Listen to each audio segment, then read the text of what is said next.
Well, hey again, folks. It's Mr. Bleeker, and we're going to jump a little bit ahead in Classroom in a Book.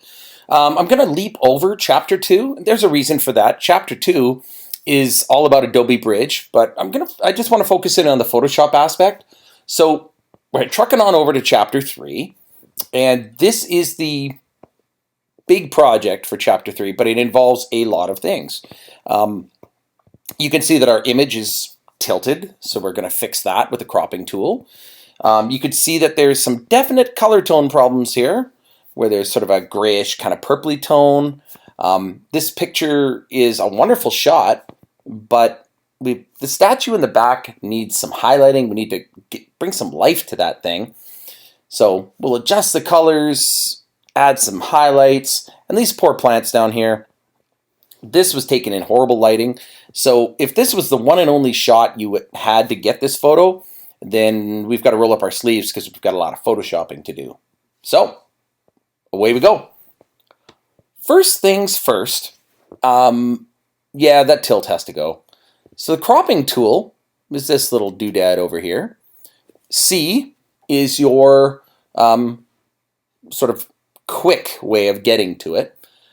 You'll notice that the cropping tool has presets up here that are blanked out, and that's really a good thing, because if you set this to like old televisions, if you set the crop to do a 4:3, when you go to crop, you're stuck. You see the shape?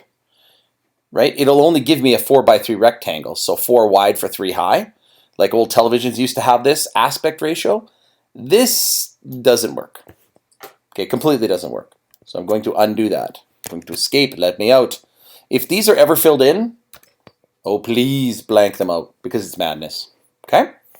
If with them blanked out now, you can adjust your crop freely, and that is a very good thing. I held down the escape key, by the way, to let me out. Just saves a little bit of time. So for cropping, what we're going to do is we're going to make a cropping guide around this. And when I teach Photoshop with my students, I'm always surprised that they never notice this. By this, I mean, okay, see, I'll shake my mouse so you can see right here. That's a neat thing on a Mac. I like that. So I'm up in the corner, and if you see, now my cursor is curved. So you can see it a little easier if I go there, right?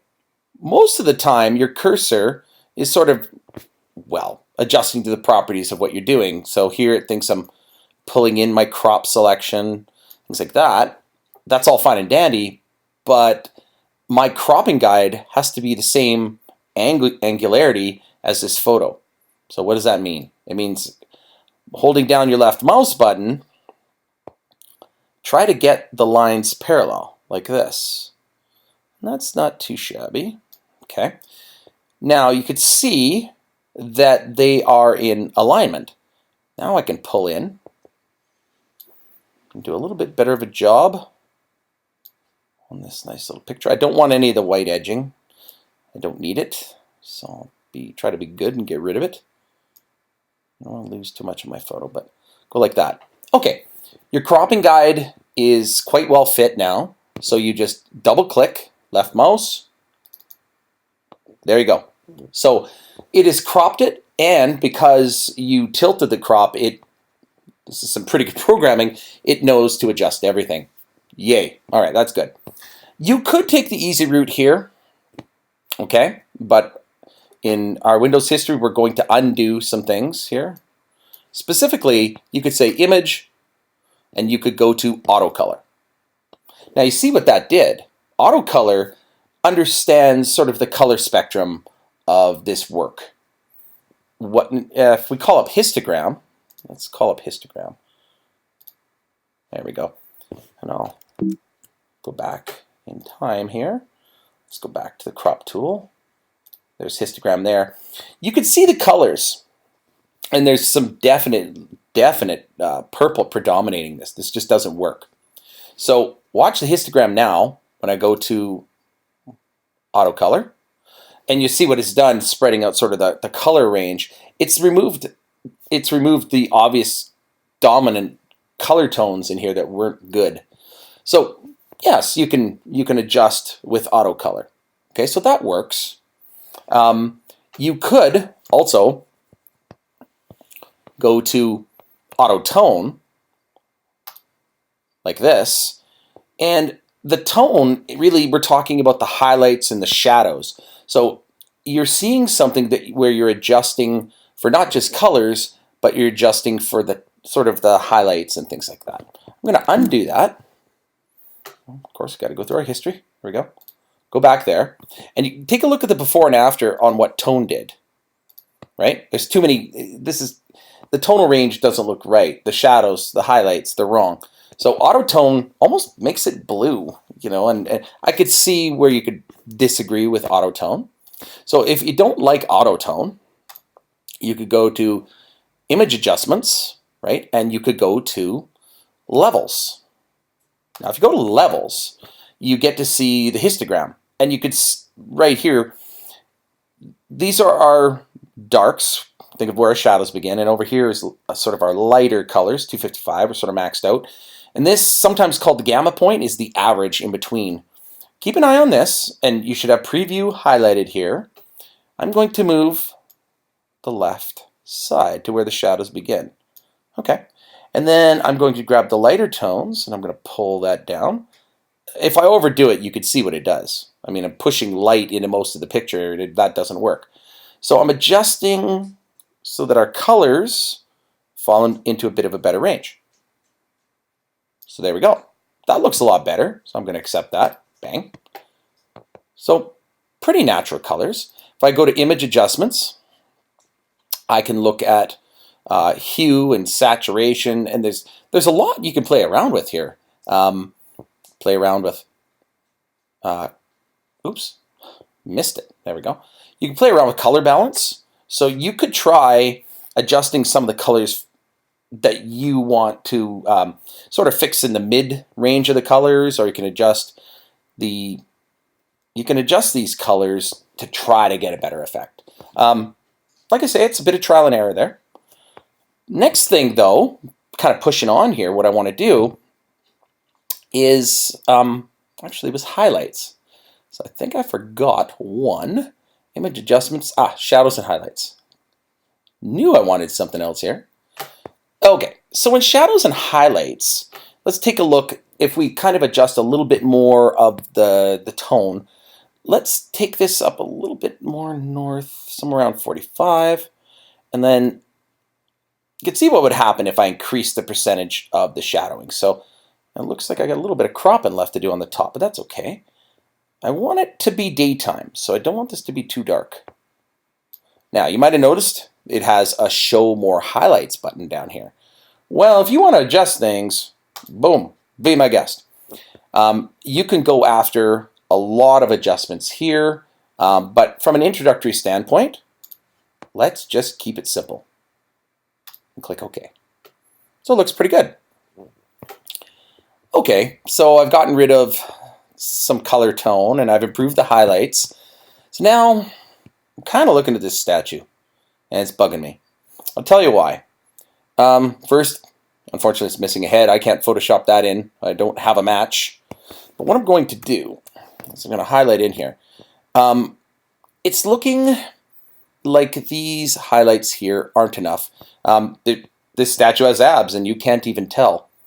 So what I think, I know I'm going to do is I'm going to introduce you to a new tool, right?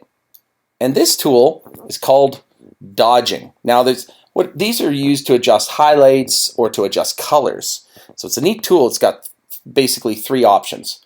Burning is one we'd use later. We do this vampire thing called the Vampire Gwen Stefani. We have like this perfect picture. And anyways, super fun. If Gwen Stefani's listening, you'll get to see the work that I do. It's just for fun. But the burn tool would be kind of like almost where you can darken something. It's a special brush because they're all brushes. And the burning tool is something good for adding more shadow, if you want to think of it that way. Dodging, which is interesting. I always wondered the origin of this tool symbol. Dodging is like I'm going to add some like digital oil. I'm going to bring up highlights. So what I want to do when I choose the dodge tool, and you see its properties up here, you can dodge for highlights, you can dodge for midtones, you can dodge for shadows. okay, I'm going to improve a little bit here.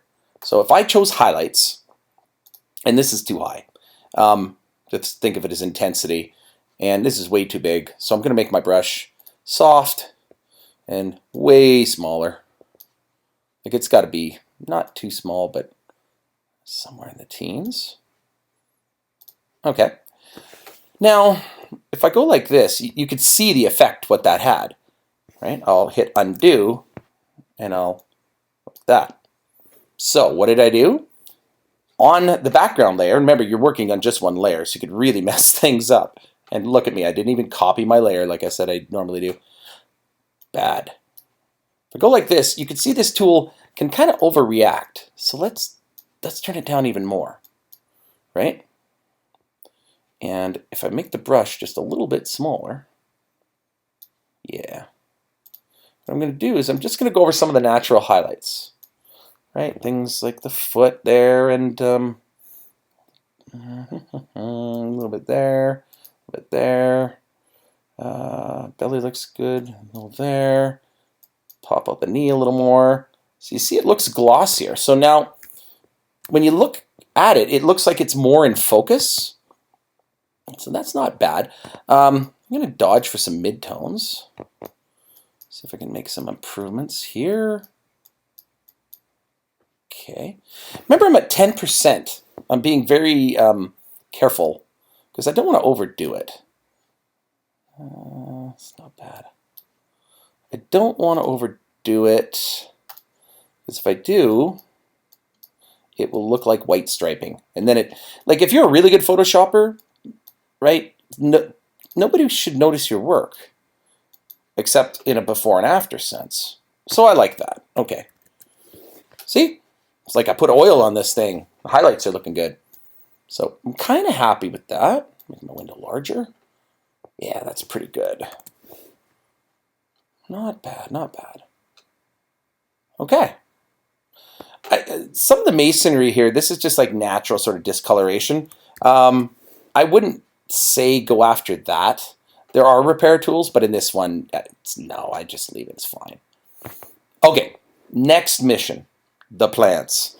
Oh, this can take a long time. So I'm going to show you how to sponge the color. So I'm not doing highlights or midtones or anything. I'm not using the dodge tool, so I'm done dodging. I'm not trying to burn anything in, but I want to sponge something. This tool, oh, and that's a big one. I was doing, last time I was here, this is set to desaturate. Okay, I don't want to desaturate. These plants already don't have enough color. Turn the flow down. I want to be kind of conservative as I do this. I want to make my plants look a lot better. That's pretty big. So let's show you. I can improve the color that's already there, but for heaven's sake, do not overdo what's already there. And remember to use it like a brush. So let's focus in on this guy here. If I kind of go like this, and I say go with the green of what's already there, and I just do some mild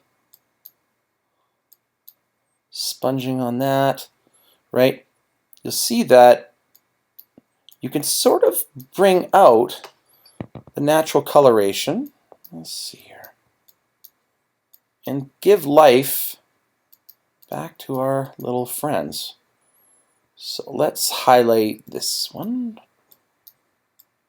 And I'm going quite quickly for the sake of getting a whole bunch of tutorials done today. But nevertheless, I want to do a pretty good job. This also needs to be improved. So this is the reason why I use this tool. It's softer on the edge, and I really want to be focused. I don't want my work to go kind of outside of its work area. So as I improve the green, it's starting to look a lot better. This was pretty lifeless a moment ago, right? Even with just oops, outside the lines. Even with just a little bit of effort, I can make this look much improved. So I'm restoring some of its natural color. Well, I'm doing it at 20% flow. If you turn this right up and you go to town on it, it's going to look all sort of like pastels, and then it looks cheesy. I'm just going to say it. Constructive comment, cheesy, not good. Okay, let's zoom out a little bit. So looking at it from a distance, that's remarkably improved. So is this. When you look at this one compared to this one, and you can see the difference. It's right there, just much more vibrant. So you have to be a patient Photoshopper. You really do, because to do all this work, of course here I am doing it, right, super zoomed out, but you can see how small the brush is. Now this takes patience and it takes time to make this look better. I think I've gone over a few of these. Try to go with the grain. As I say, it looks a lot better when you do that. So little improvements, little improvements, little improvements. You could also do the hedges. That's a little more challenging. I see people just going over it like this, and that's just too crude. I mean, really, take your time, do a good job, and improve the scene. Once you improve your flowers, right, make them look a lot nicer, right? You can already see the life in this one coming up substantially. As you improve your flowers, you're getting this wonderful sort of colorful foreground versus background. And this is some of the stuff you just learn picking by sticking with sort of digital art for a long time.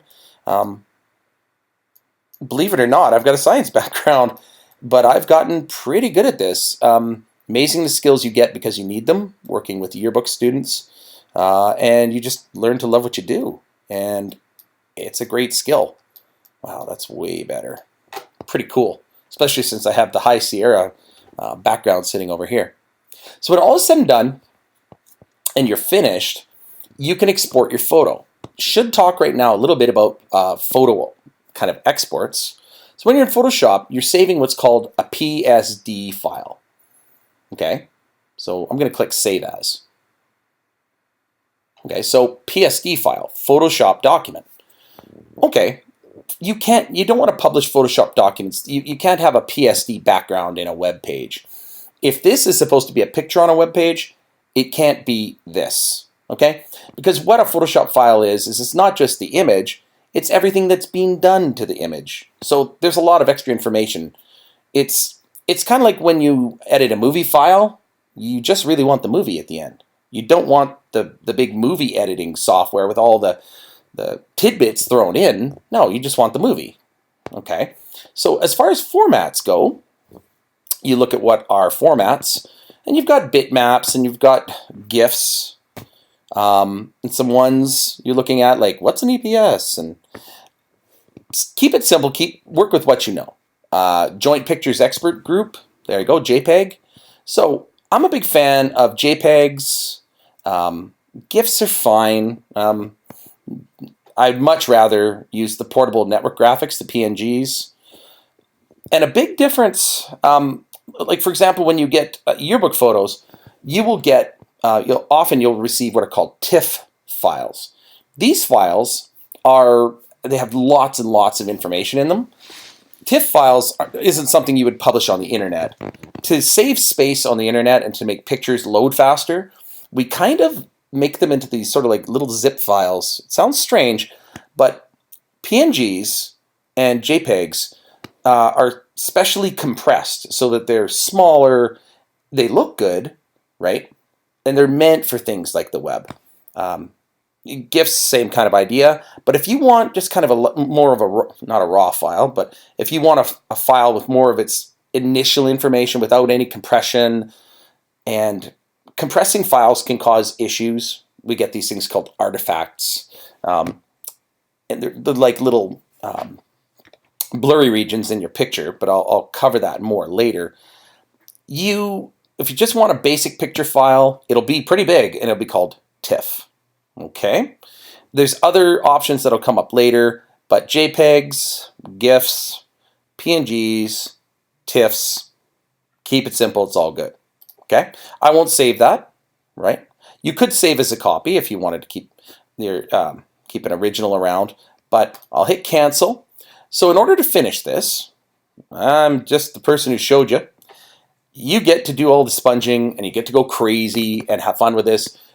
When you're done, in my class, I get the students come over, show me it, and then I just provide a little bit more advice. It's neat to see where they kind of go with their adjustments.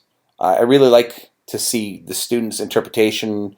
It's kind of artsy, it's fun. We have discussions about these kind of things. But anywho, ladies and gents, that is it for another edition of Photoshopping. Thanks and have a good one.